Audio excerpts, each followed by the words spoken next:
Bismillahirrahmanirrahim. Assalamualaikum warahmatullahi wabarakatuh. Waalaikumsalam warahmatullahi wabarakatuh.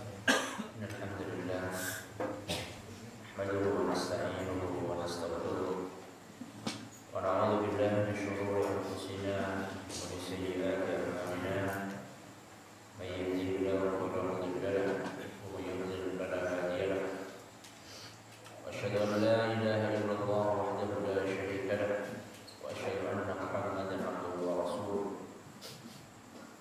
يا أيها الذين آمنوا اتقوا الله حق تقاته ولا تموتن إلا وأنتم مسلمون يا أيها الناس اتقوا ربكم الذي خلقكم من نفس واحدة وخلق منها زوجها وبث منهما رجالا كثيرا ونساء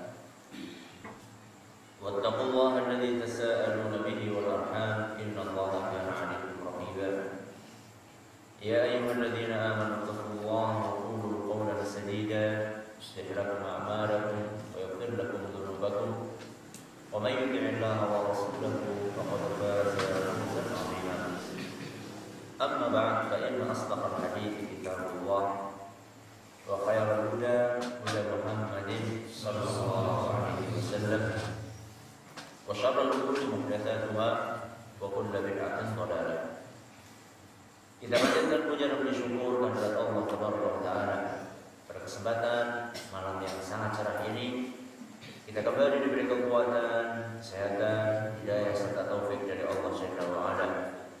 Sehingga kita bisa kembali menghadiri pengajian malam Senin di Musalla Al-Hidayah di Desa Kedung ini. Kita berharap semoga Allah Tabaraka wa Ta'ala berkenan untuk melimpahkan kepada kita semuanya ilmu yang bermanfaat sehingga bisa kita amalkan sebagai bekal untuk menghadap kepada Allah Jalla wa Ala. Amin ya rabbal alamin. Salat dan salam semoga senantiasa tercurahkan kepada junjungan kita Nabi besar Muhammad sallallahu alaihi wasallam, kepada para sahabatnya, keluarganya dan umatnya yang setia mengikuti tuntunannya hingga akhir nanti. Pada pertemuan yang telah lalu, kita telah membahas sebuah adab yang sangat penting di dalam berdoa dan berzikir. Apa itu?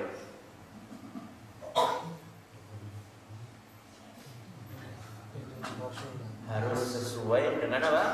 Tuntunan siapa? Rasul sallallahu alaihi wasallam.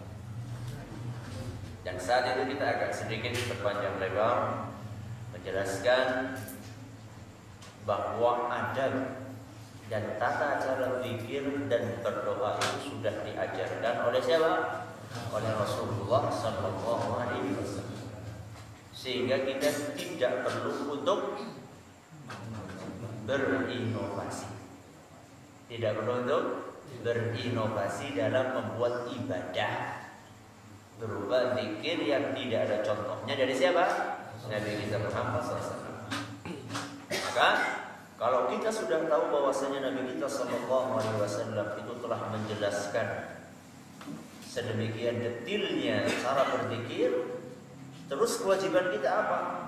Kewajiban kita yang nyari bagaimana cara Nabi sallallahu alaihi wasallam. Karena banyak di antara kita yang ternyata belum tahu sebagaimana yang kita jelaskan. Sedikit kita kasih gambaran pada pertemuan yang telah lalu bahwa banyak doa-doa dan zikir-zikir yang ternyata belum kita praktekkan karena kita belum tahu. Contohnya apa kemarin?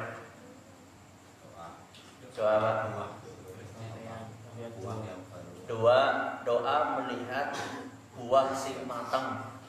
Ada doanya. Nah, kita ke sawah melihat sawah mulai apa? Menguning.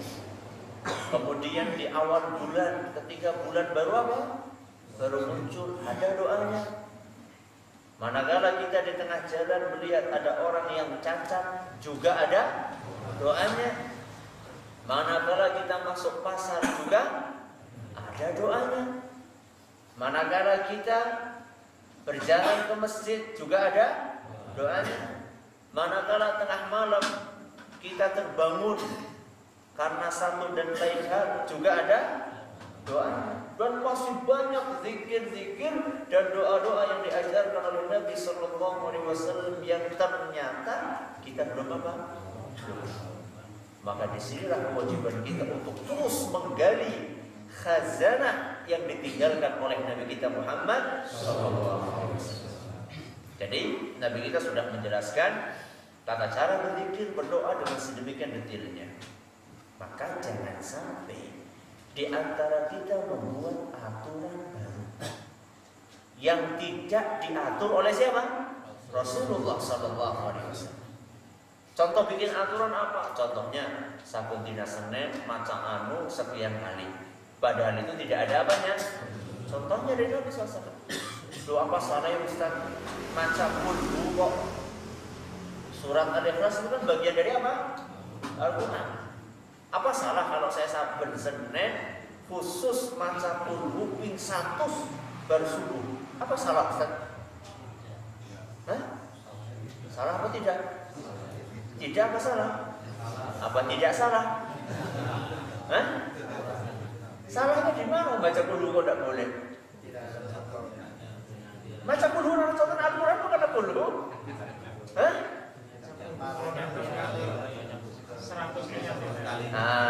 Carane. Jadi jumlahnya, penentuan harinya, kemudian jerene ada keutamaannya atau fadilahnya, itu yang bermasalah. Jadi yang dipermasalahkan bukan membaca surat kulhunya, bukan membaca surat Al-Ikhlasnya, tapi yang dipermasalahkan adalah kenapa kamu kok mengkhususkan baca doa ini di setiap hari Senin ba'da subuh sekian kali dengan keutamaan ini dan itu yang jadi masalah. Kalau misalnya kita sembarang baca kulhu, tidak apa-apa. Makanya dikatakan oleh Nabi Sallallahu Alaihi Wasallam, barang siapa yang membaca surat Al-Ikhlas 10 kali, apa kata Nabi SAW? Allah akan bangunkan apa? Istana. Di mana? Surga. Nabi SAW cuma mengatakan seperti itu. Nabi tidak berkata, pokoknya setiap hari Jumat baca ini, setiap hari Senin baca ini, setiap hari Sabtu baca ini. Dan demikian Nabi kita Sallallahu Alaihi Wasallam. Sekarang kalau misalnya ada orang setiap ruku, setiap apa? Ruku. Saya pengen setiap ruku baca Rabbana atina fid dunya hasanah ping 10. Boleh enggak? Boleh. Kenapa? Ada contoh. Bahwa Rabbana atina ada dalam Al-Quran? Ada enggak Rabbana atina dalam Al-Quran? Ada. Ada. Kenapa enggak boleh? Masalahnya dia itu mengkhususkan baca itu ketika apa? Ruku, dan ruku itu ada bacaan yang sudah diajarkan sama siapa? Sama Rasulullah Sallallahu Alaihi Wasallam. Ya, jadi tidak boleh kita itu bikin ibadah-ibadah baru pada waktu-waktu tertentu, walaupun sebenarnya yang dibaca itu benar. Yang jadi masalah bukan muatan bacaannya, tapi yang jadi masalah adalah apanya? Tata cara. Makanya para sahabat Nabi SAW. Siapa para sahabat? Generasi terbaik. Generasi terbaik umat ini. Mereka yang ketemu sama siapa? Sama Nabi SAW. Kita dapati mereka itu sangat keras dengan orang-orang yang suka berinovasi dalam ibadah. Bikin hal yang baru. Di antaranya adalah seorang sahabat Nabi SAW yang bernama Abdullah ibnu Mas'ud radhiyallahu anhu. Seorang ulama yang sangat terkenal keilmuannya di antara para sahabat Nabi SAW dan sangat disegani karena beliau ahli dalam tafsir, dalam fikih, dan sekian banyak ilmu yang lainnya. Diceritakan di dalam Sunan Ad-Darimi dengan sanad yang kuat dari Amr bin Salamah Al-Hamdani. Yang menceritakan kisah ini adalah seorang bernama Amr bin Salamah Al-Hamdani. Kata beliau, kunna najlisu ala babi Abdullah bin Mas'ud qabla salatil ghadati. فإذا خرج مشينا معه إلى المسجد. Kami para tabi'in itu siapa? Murid-muridnya sahabat. Biasa nunggu Abdullah ibnu Mas'ud keluar untuk sholat subuh. Kami duduk di depan apa? Rumahnya. Nunggu Abdullah ibnu Mas'ud keluar dari rumahnya. Manakala beliau keluar, maka kami pun berjalan beserta beliau ke masjid. Ngapain nunggu di depan rumah? Apa tujuannya? Hah? Tujuannya apa? Ngalap berkah? Apa tujuannya? Kenapa nunggu di depan rumah? Mungkin kalau semuanya jam 4:30 mereka sudah pada duduk. Jam berapa? Jam 4 depan rumah ngenteni. Ngenteni apa? Hah? Aktivitasnya. Aktif mata. Kan masa berdiri kok kayak gue baik aktivitasnya. Ngapain coba? Apa tujuannya mereka duduk di situ? Mau bertanya. Mereka pengen apa? Pengen tanya. Mereka itu generasi yang sangat menghargai waktu. Jadi mereka tahu Ibnu Mas'ud itu orang yang apa? Yang super sibuk. Ya. Jadi kalau misalnya mau ditemui mungkin di rumahnya susah karena dia banyak apa? Banyak acara. Bukan acara apa? Beliau itu adalah seorang ulama, nulis, ngajar. Jadi butuh waktu dia. Waktu dia sangat apa? Sangat mahal. Makanya kalau orang mau tanya, mendingan dia memanfaatkan waktu yang kira-kira tidak mengganggu beliau. Kapan? Ketika beliau berjalan kemana? Masjid. Daripada Ibnu Mas'ud berjalan ya ke masjid kemudian beliau diam saja atau zikir, mendingan dia apa? Dipepet. Apa? Tanya. Dan begitu pulang pun sama saja. Dan ini mungkin di Indonesia kurang umum ya, kurang lazim. Selama saya kuliah di Madinah, itu biasa para ulama seperti itu. Jadi kalau berjalan itu dirubung bukan karena mereka satpam, bukan. Tapi dirubung karena apa? Karena ingin bertanya. Saya sempat mau bertanya ke salah seorang ulama besar itu, mau bertanya mau Afrika gede-gede, yang mau menjadi dewek, tidak bisa. Kenapa? Karena ya kesikut dalam tanda kutip ya. Sama orang yang besar-besar, begitu mau tanya keserobot lagi, mau tanya keserobot lagi. Mereka orang-orang yang menghargai waktu dan menghargai ilmu. Kalau ada orang dirubung di Indonesia apa? Januk tanda tangan artis. Kalau ada artis apa? Wong suki dirubung nang wong sing duit. Itu kalau di negeri kita. Tapi kalau di sana dan juga yang dipraktekkan oleh para ulama kita adalah kalau misalnya ada orang berilmu selalu dikuntit. Ya. Untuk apa? Untuk bertanya. Untuk bertanya karena mereka tahu ulama ini orang yang waktunya sangat mahal. Ya. Makanya kalau berkunjung Nabi SAW sama. Nabi SAW itu kadang-kadang beliau kalau dikunjungi oleh sebagian sahabatnya, beliau tidak enak mau ngusir sahabatnya. Tapi beliau juga banyak apa? Banyak urusan. Akhirnya kan salah tingkah kan gimana ya? Masa kita mau mengatakan wis apa maning? Wis mau ngapa urusannya? Kan tidak enak kan? Akhirnya Nabi SAW dia maka turunlah firman Allah Subhanahu wa taala yang menjelaskan supaya para sahabat Nabi SAW itu memperhatikan kapan waktu untuk apa? Kapan waktu untuk berkunjung. Dan ini adab yang diajarkan dalam Islam. Ya, masa berkunjung jam 12 awal atau jam 2, jam 2 siang itu waktunya apa? Waktu istirahat. Ya. Kita tahu waktu kapan kira-kira ziarah, kapan kita berkunjung, sehingga tidak mengganggu. Kalau selesai urusan, apa? Sudah cepat-cepat pulang, maksudnya gitu. Cuma kan tidak etis seandainya tuan rumah yang mengatakan kepada orang tersebut, wis pula ya, udah balik.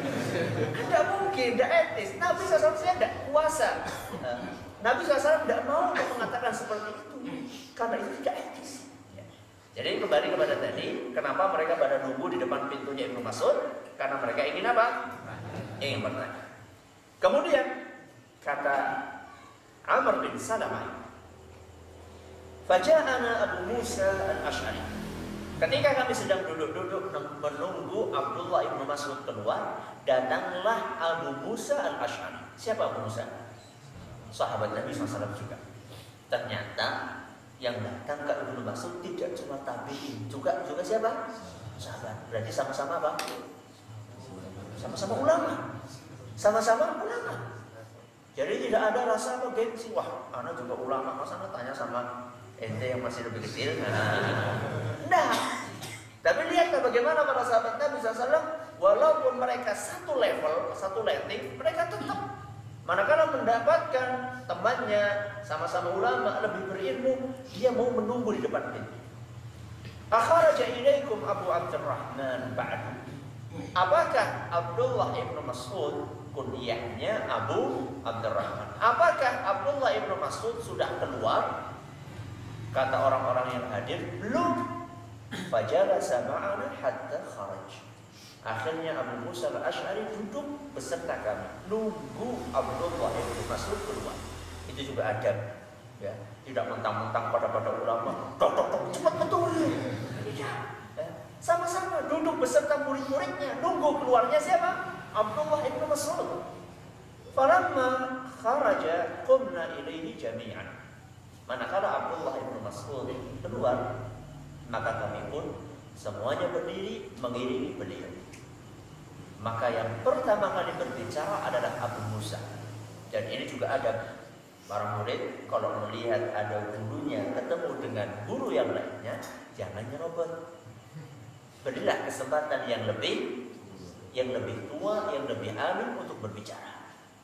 Berarti tidak ada istilah belum tua belum boleh bicara. Ya Abu Abdurrahman, Abu Musa berkata kepada Abdullah bin Mas'ud, Inni ra'aitu fil masjid anifan amran ankartuhu wa lam ara walhamdulillahi illa khairan. Wahai Abdullah, sesungguhnya tadi saya di masjid melihat suatu kejadian yang saya ingkari. Melihat sebuah kejadian yang saya ingkari. Namun kayaknya menurut saya itu tidak masalah. Sesuatu yang baru tapi kelihatannya menurut saya tidak masalah. Fama huwa, kata Ibnu Mas'ud, apa yang kau lihat tadi? In 'ishta fasatara. Kalau kamu masih hidup kamu akan melihatnya. Kalau kamu masih hidup akan melihatnya. Apa yang kamu lihat? Ra'aitu fil masjidi qauman hilaqan julusan yantadhiruna as-salat. Tadi saya di masjid melihat ada orang-orang nunggu datangnya sholat sambil duduk berhalaqah-halaqah. Apa artinya halaqah? Melingkar. Duduk melingkar. Jadi melingkar. Kemudian apa? Fi kulli halqatin rajul. Di setiap lingkaran ada yang memimpin. Wa fi aidihim hasa, dan di tangan masing-masing memegang kerikil. Masing-masing pegang apa? Kerikil. Masing-masing pegang kerikil, kemudian di tengah ada yang mengomandani, ada yang mengomandoi. Jadi 10 misalnya berapa orang, kemudian masing-masing pegang kerikil, di tengah ada satu orang. Yang satu orang ini apa tugasnya? Fayaqulu kabbiru mi'ah fayukabbiruna mi'ah. Yang satu orang ini tugasnya mengomando, ayo takbir 100 kali. Semuanya Allahu Akbar, Allahu Akbar. Sambil apa? Hitung pakai apa? Kerikil. Karena dulu mungkin belum ada apa? Belum ada tasbih. Belum ada tasbih sehingga pakai apa? Kerikil. Kemudian kerikil. Akhirnya mereka Allahu Akbar, Allahu Akbar, Allahu Akbar. Berapa kali? 100 kali. Kemudian setelah selesai takbir 100 kali, orang tersebut berkata, Halilu mi'ah. Ucapkan tahlil 100 kali. Berarti kan selesai, mereka hitung lagi. La ilaha illallah, la ilaha illallah, la ilaha illallah. Berapa kali? 100. Setelah selesai mengucapkan tahlil, maka pemimpin itu berkata, Sabbihu mi'ah. Ucapkanlah tasbih. Subhanallah, subhanallah, subhanallah. Berapa kali? 100. Sudah? Akhirnya Abdullah ibn Mas'ud bertanya kepada Abu Musa al-Asy'ari, "Famadza qulta lahum?" Apa yang saat itu engkau sampaikan kepada mereka manakala mereka melakukan praktek seperti itu? Apa yang kamu sampaikan kepada mereka? Kata Abu Musa, "Ma qultu lahum syai'an intidhara ra'yika." Saya tidak mengatakan apa-apa kepada mereka karena saya ingin tahu pendapatmu bagaimana. Ini menunjukkan betapa berhati-hati. Tidak mudah asal vonis. Padahal sebenarnya dalam hatinya Abu Musa al-Asy'ari dia juga merasa nggak sreg. Ini kayaknya nggak sreg, tapi saya ragu-ragu. Apakah ini benar salah apa tidak? Akhirnya dia konsultasi sama orang yang lebih alim. Padahal dua-duanya sama-sama alim, sama-sama ulama. Cuma di antara para ulama juga ada apanya? Ada kelas-kelas. Ada ulama besar, ada ulama sedang, ada ulama kecil. Ada ulama besar, ulama sedang, ulama kecil. Ada ulama senior, ada ulama junior. Nah ini perlu masing-masing mengambil ilmu dari yang di atasnya. Maka pun bertanya, apa yang kamu ucapkan sama mereka? Kata Abu Musa al-Asy'ari, saya nggak ngomong apa-apa karena saya ingin tanya terlebih dahulu kepada kamu. Maka saat itu Abdullah bin Mas'ud berkata, afala amartahum an ya'uddu sayyi'atihim wa dhaminta lahum alla yudhi'a min hasanatihim syai'. Kata Abdullah bin Mas'ud, suaranya meninggi, kenapa engkau tidak katakan kepada mereka, lebih baik kalian wahai para manusia menghitung dosa-dosa kalian daripada apa? Daripada melakukan itu, lebih baik hitung apa? Dosa. Dan aku menjamin amal soleh kalian tidak akan berkurang sama sekali. Kenapa tadi kamu tidak katakan seperti itu sama mereka? Ini jawaban dari siapa? Abdullah bin Mas'ud. Maka kemudian beliau Abdullah bin Mas'ud beserta Abu Musa al-Asy'ari dan siapa? Dan para murid-muridnya pergi kemana? Ke masjid. Sesampai di masjid, Abdullah bin Mas'ud berdiri di hadapan mereka semuanya. Kemudian beliau berkata, ma hadzal ladzi arakum tasna'un. Apa yang kalian perbuat ini? Dan ini juga menunjukkan betapa hati-hatinya siapa? Abdullah bin Mas'ud. Tidak dengar berita langsung vonis. Beliau ingin tahu apa kejadian yang sebenarnya terjadi. Apakah seperti yang disampaikan oleh Abu Musa al-Asy'ari atau tidak? Kemudian juga Abdullah bin Mas'ud ingin tahu apa argumen mereka. Dan ini juga perlu dipercermati ya. Banyak di antara kita ucuk-ucuk plus rolling salah. Kita belum dengar apa? Belum dengar argumennya. Mungkin dia punya argumen, walaupun argumennya salah. Tapi dia punya argumen. Dan ini juga memperhatikan kondisi psikologis orang yang kita ajak untuk berbicara. Banyak di antara kita nembeng ngaji sepisan langsung tekan ke gue salah. Padahal kita belum dengar apanya? Argumen dia. Mungkin dia punya argumen. Dia juga harus kita jaga perasaannya. Kalau kita ingin jelaskan sesuatu kepada dia, kita perlu gali terlebih dahulu. Apa alasan kalian? Maka kemudian Abdullah bin Mas'ud berkata, apa yang kalian lakukan ini? Ya Aba Abdurrahman, hasada uddu bihi takbira wat tahlila wat tasbih. Wahai Abu Abdurrahman, wahai Abdullah bin Mas'ud, kami ini punya kerikil, kita gunakan untuk menghitung takbir. Apa takbir? Allahu Akbar. Tasbih apa? Subhanallah. Tahlil la ilaha. Ini yang kami lakukan. Begitu mendengar alasan mereka, maka Ibnu Mas'ud berkata seperti apa yang dikatakan kepada Abu Musa al-Asy'ari. Apa tadi? Lebih baik kalian menghitung dosa-dosa kalian daripada kalian membaca itu. Lebih baik kalian menghitung dosa-dosa kalian, dan aku menjamin pahala kalian tidak akan berkurang sedikit pun. Waihakum ya ummat Muhammad, ma asra'a halakatukum. Celakalah kalian wahai umat Muhammad, betapa cepatnya kalian binasa. Betapa cepatnya kalian binasa. Haulai sahabat nabiyyikum mutawafirun. Padahal pada saat ini para sahabat Nabi SAW masih banyak di antara mereka. Di antara kalian masih banyak para sahabat. Kenapa cepat sekali kalian binasa? Padahal masih ada para sahabat, masih ada para ulama. Kenapa kalian mau melakukan sesuatu tidak apa dulu? Tidak konsultasi dulu. Padahal para ulama ada di antara mereka. Itu ibarat kalau kita seperti ayam mati di mana? Di lumbung padi. Banyak ulama tapi tidak tidak bertanya. Ada ulama tidak mau bertanya. Itu masalahnya. Merasa wis bener dewek. Kawin biyen masa salah. Wis widak tahun kayak gini masa salah. Masya Allah. Apa jaminan aku setiap tahun terus jadi bener terus? Nah, merasa apa? Merasa gue merdeka tahu. Orang kemarin sore ngerti apa? Bocah ini sore si cilik ngerti apa? Yang dulu bisa apa? Wis tua udah ngerti. Itulah. Makanya Ibnu Mas'ud berkata, kenapa kalian cepat sekali binasa? Padahal para sahabat Nabi SAW masih ada di sisi kalian. Kemudian wahali thiyabuhu lam tabla wa aniyatuhu lam tuksar. Dan ini lihat bagaimana baju Nabi SAW belum rusak. Artinya baju Nabi masih ada. Kemudian piring-piring gerabahnya Nabi SAW juga belum pecah. Artinya Nabi SAW itu belum lama meninggal. Ini bajunya masih ada, perkakasnya masih ada. Kenapa kalian cepat sekali binasa wahai para kaum muslimin umat Muhammad?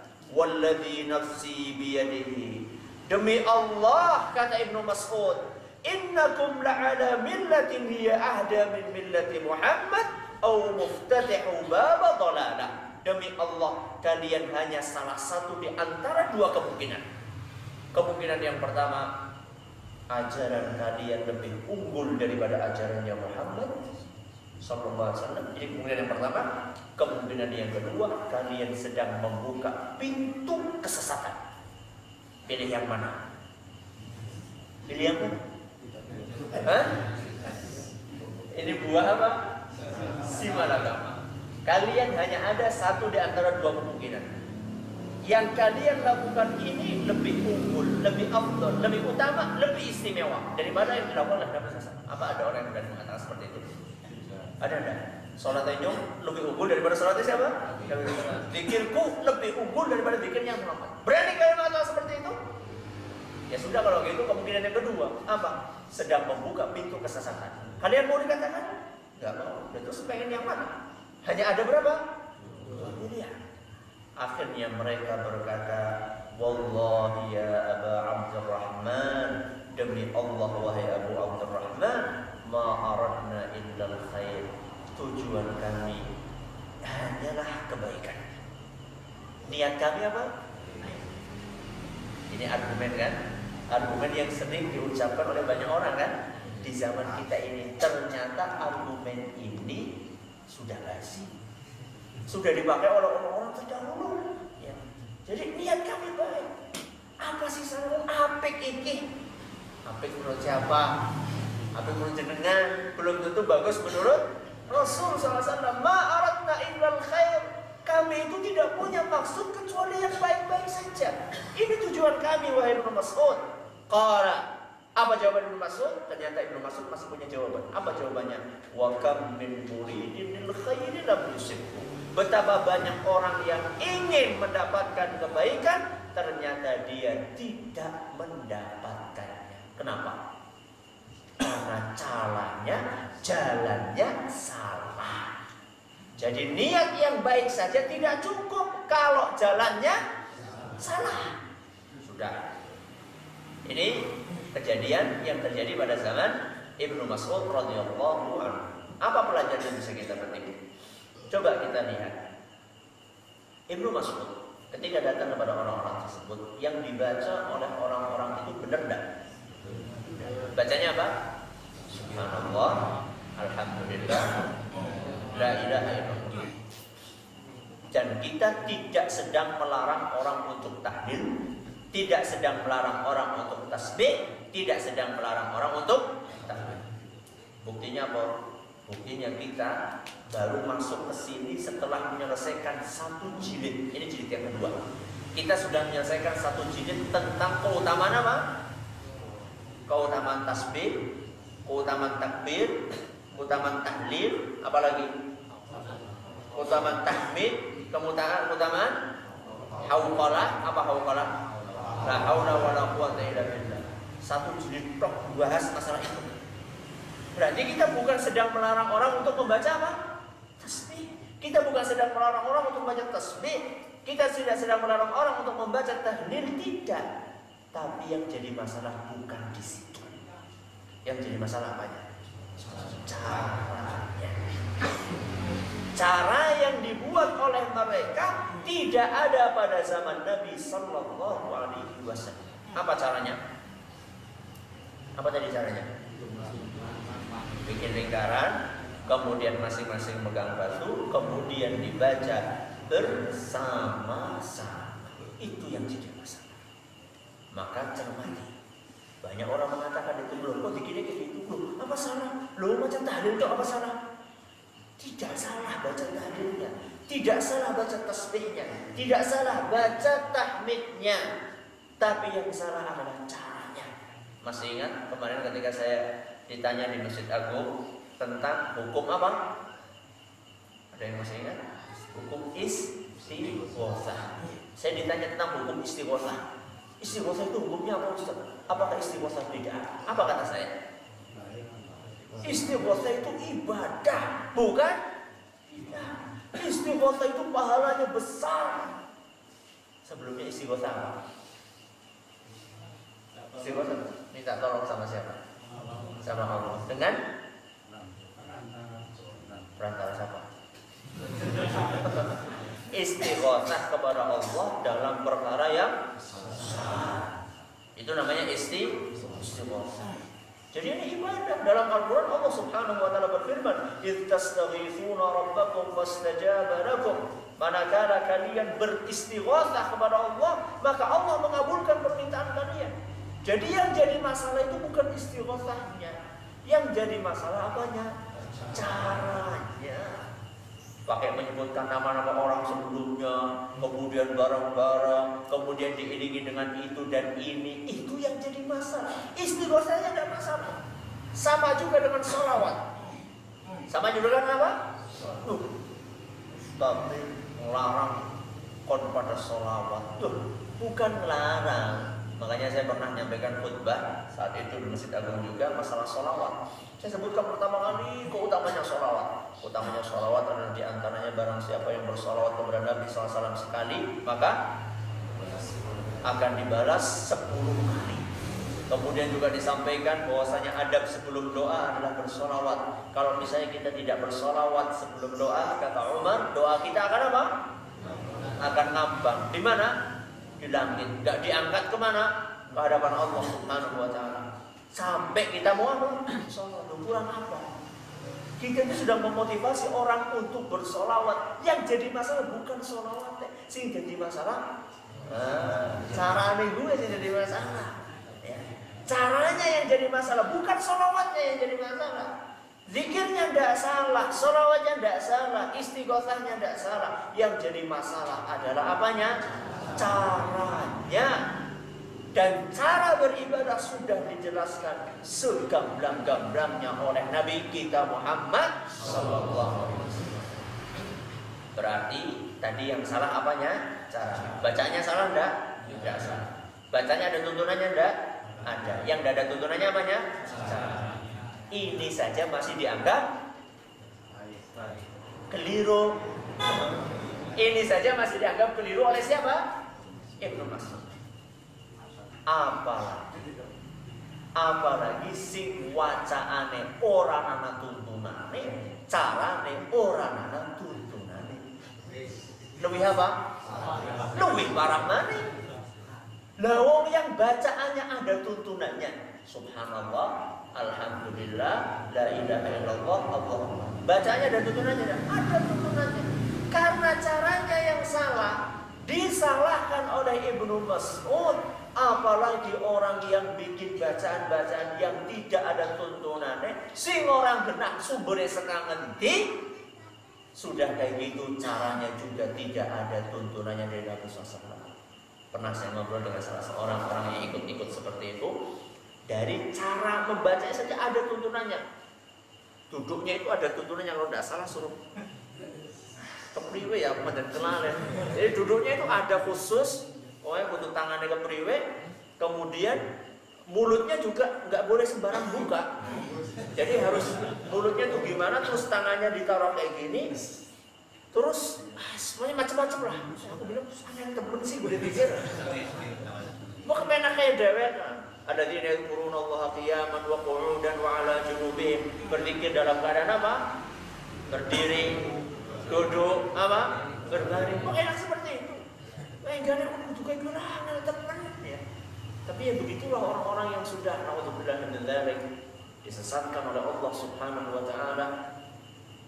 Faman yudlil fala hadiya. Orang yang telah disesatkan oleh Allah, maka tidak ada yang bisa memberikan petunjuk. Berarti ini lebih parah ya, lebih parah. Ada orang bikin bacaan yang tidak ada tuntunannya, dan caranya juga tidak ada tuntunan. Ada yang lebih parah dan itu lagi. Apa? Apa yang lebih parah?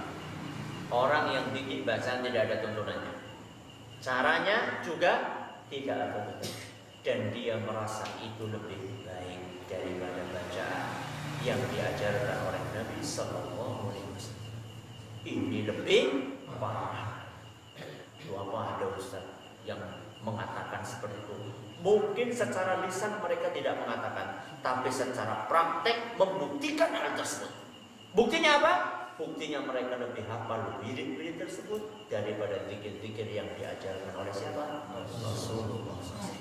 Bukankah itu bukti nyata bahwasanya mereka lebih mengutamakan zikir-zikir yang diajarkan oleh selain Nabi Sallallahu Alaihi Wasallam dibandingkan zikir yang diajarkan oleh Nabi Sallallahu Alaihi Wasallam? Zikir yang diajarkan oleh Nabi SAW saja belum dihafal. Kenapa menghafalkan zikir-zikir yang tidak diajarkan oleh Nabi SAW? Apakah zikir yang diajarkan oleh gurumu lebih utama, lebih istimewa, lebih baik dibandingkan zikir yang diajarkan oleh Nabi SAW? Atastabdiluna alladhi huwa adna billadhi huwa khair, kata Allah Subhanahu wa taala. Apakah kalian ingin mengganti sesuatu yang baik dengan sesuatu yang lebih apa? Lebih buruk. Ya, bukan yang lebih baik. Apakah kalian ingin mengganti sesuatu yang baik dengan sesuatu yang buruk? Kata Allah Subhanahu wa taala di dalam Al-Qur'an. Jadi hati-hatilah dengan zikir-zikir, doa-doa yang tidak diajarkan oleh Nabi kita Muhammad sallallahu alaihi wasallam. Dan pada pertemuan yang akan datang kita akan menjelaskan dampak buruk dari zikir-zikir dan doa-doa yang tidak ada tuntunannya dari Rasulullah sallallahu alaihi wasallam.